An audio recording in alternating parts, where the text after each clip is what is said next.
நண்பர்கள் அனைவருக்கும் அடியேனின் வணக்கம். சக்தியும் நானும் இன்னைக்கு ஒரு 3 நல்ல விஷயத்த உங்களுக்கு நான் சொல்கிறேங்க. நம்ம வீடை தேடி லக்ஷ்மி தாயார் வராங்க, நமக்கு நல்ல விஷயங்கள் நடக்க போகுது, அதற்கு ஒரு அறிகுறியாக நிறைய நல்ல விஷயங்கள் நடக்க போகிறது, அதற்கு ஒரு அறிகுறி காமிப்பாங்க இல்லையா? அந்த மாதிரி கடவுள் காமிக்கிறது.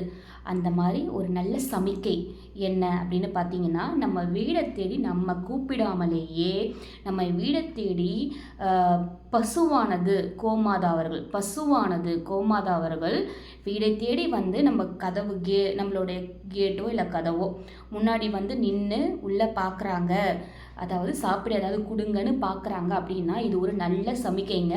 இது ஒரு நல்ல விஷயம் நடக்க போகுது அப்படின்னு அர்த்தம். இது ஒரு நல்ல சமிக்கை நிமிர்த்தி தான். அப்படி வந்தாங்கன்னா போன்னு விரட்டாதீங்க. எப்பயுமே கோமாதா வீட்டு முன்னாடி நின்னாங்க அப்படின்னா நீங்கள் விரட்டாதீங்க. அது உங்கள் வீட்டில் இருக்கிற வாழைப்பழமோ இல்லை தக்காளியோ என்ன கோமாதா சாப்பிடக்கூடிய விஷயம் உங்கள் வீட்டில் இருக்கோ அதை எடுத்து உங்கள் கையால் கொடுத்துட்டு சில பேர்லாம் நெற்றியை தடவி கும்பிடுறாங்க. லக்ஷ்மி தாயார் வால் பகுதியில் தான் இருப்பாங்க, அதனால் அவங்களோட வால் பகுதி மேலே இப்படி தடவி நீங்கள் கும்பிட்டுக்கோங்க. இது ஒரு நல்ல விஷயம், நல்ல நிகழ்வு நடக்க போகுது அப்படின்னு அர்த்தம். வீடு தேடி வர லக்ஷ்மியை போன்னு விரட்டலாமா? அது தவறு இல்லைங்களா? அதனால் இனிமேல் அந்த மாதிரி ஏதாவது நடந்துச்சுன்னா இனிமேல் இப்படி செய்யுங்க. இது ஒரு நல்ல சமிக்கை நிமிர்த்தி ஒரு விஷயம்.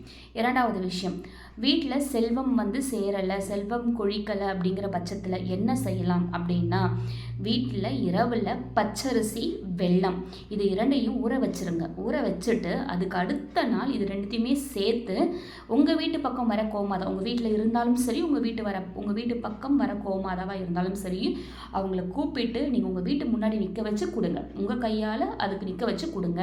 ஊட்டி விட சொல்லலை, ஏதாவது ஒரு பாத்திரத்தில் வச்சு கொடுத்தீங்கன்னா அவங்க சாப்பிடுவாங்க. ரொம்ப சந்தோஷமாக வயிறு நிறைவோடு அவங்க போவாங்க. இது ரொம்ப ஒரு நல்ல ஒரு விஷயம். நீங்கள் எவ்வளவுக்கு அவ்வளவு அம்மாவோட கோமாதாவோடைய வயிற்றை நிரப்புறீங்களோ அவ்வளவுக்கு அவ்வளவு அவங்க உங்களுடைய வீட்டின் செல்வத்தை அதிகப்படுத்துவாங்க அப்படின்றத ஞாபகம் வச்சுக்கோங்க. இதுவும் ஒரு நல்ல ஒரு விஷயம். இரண்டாவது விஷயம்.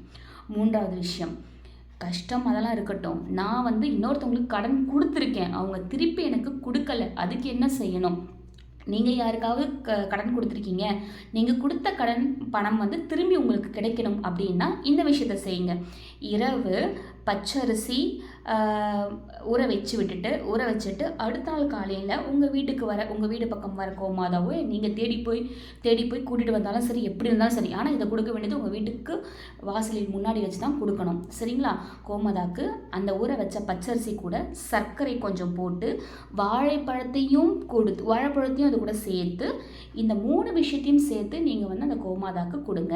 இந்த 3 விஷயத்தையும் சேர்த்து அந்த கோமாதாக்கு கொடுத்தீங்க அப்படின்னா கண்டிப்பாக நீங்கள் யாருக்கு கடன் கொடுத்துருக்கீங்களோ அவங்க உங்களுக்கு அந்த கடனை திருப்பி கொடுத்துருவாங்க. இன்னொரு விஷயம் சொல்லணும் அப்படின்னா, கடன் வாங்கும்போது சந்தோஷமாக தான் வாங்கிட்டு போவாங்க, அவங்களுக்கு மனநிறைவாக தான் இருக்கும். ஏன்னா ஏதோ ஒரு பிரச்சனைக்காக தான் கண்டிப்பாக எல்லாருமே கடன் வாங்குவாங்க.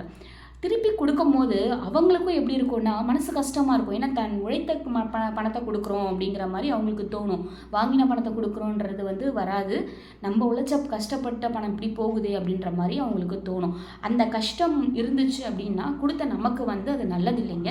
இந்த மாதிரி செஞ்சீங்கன்னா கண்டிப்பாக அவங்க அந்த மாதிரி கஷ்டப்பட்டாலும் உங்களுக்கு அதனுடைய தாக்கம் இருக்காதுங்க. கோமாதாவுக்கு இந்த மாதிரி செஞ்சீங்கவே உங்களுக்கு செல்வ வளம் அதிகமாகணும், பணம் அதிகமாகணும்னா கோமாதாக்கு பச்சரிசியும் வெல்லத்தையும் ஊற வச்சு கொடுங்க. நீங்கள் கடன் கொடுத்துருக்கீங்க, திரும்பி உங்களுக்கு கிடைக்கணுங்கிறதுக்காக ஊற வச்ச பச்சரிசியோட அடுத்த நாள் காலையில் வாழைப்பழம் சர்க்கரை சேர்த்து கோமாதாக்கு கொடுங்க. இப்படி கொடுத்தீங்கன்னா உங்களுக்கு வர வேண்டிய பணம் திரும்பி வந்துவிடும். 2 விஷயம். ஒரு நல்ல சகுன நிமிர்த்தியை நான் சொன்னது, உங்கள் வீடு தேடி வந்த கோமாதாவை விரட்டி விடாமல் அவங்களுக்கு சாப்பிட்றதுக்கு கொடுங்க. சில நேரங்களில் கோமாதா அவங்களோட குழந்தைங்களோடய வருவாங்க. அப்படிலாம் வர்றது ரொம்பவே நல்லதுங்க. அப்படி வந்தாங்கன்னா ரொம்ப நல்லது. அந்த மாதிரி வரவங்களை விடவே விடாதீங்க. நீங்கள் அவங்களுக்கு பசி ஆற்றி அனுப்புங்க. அவங்க என்ன பண்ணுவாங்க தெரியுமா? பதிலுக்கு அவங்களுடைய கோமியத்தை அந்த இடத்துல விட்டுட்டு போவாங்க.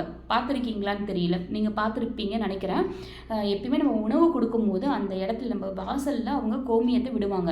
அது ரொம்பவே நல்லதுங்க. ரொம்ப ரொம்ப ரொம்ப ஒரு நல்ல சகுனம், ரொம்ப நல்லது. நம்ம வீட்டில் ஏதாவது தீய சக்தி இருந்தாலும் சரி, ஒரு பேட் வைப் இருந்தாலும் சரி, எதுவாக இருந்தாலுமே அது நம்மளை விட்டு ஓடிவிடும். நல்ல விஷயங்கள் நம்மளை தேடி வரும். நமக்கு தேவையானது அதுதான். நம்மளை தேடி நல்ல விஷயங்கள் வரணும், நம்மளை சுற்றி நல்ல விஷயங்கள் இருக்கணும். இதுதான் நமக்கு தேவை இல்லையா? இந்த விஷயங்கள் எல்லாமே இதனால் நடக்கும். செஞ்சு பாருங்கள். எல்லாம் நன்மைக்கே. ஓம் முருகா. பிடிச்சிருந்தா உங்கள் நண்பர்களுக்கு ஷேர் பண்ணுங்கள். நன்றி.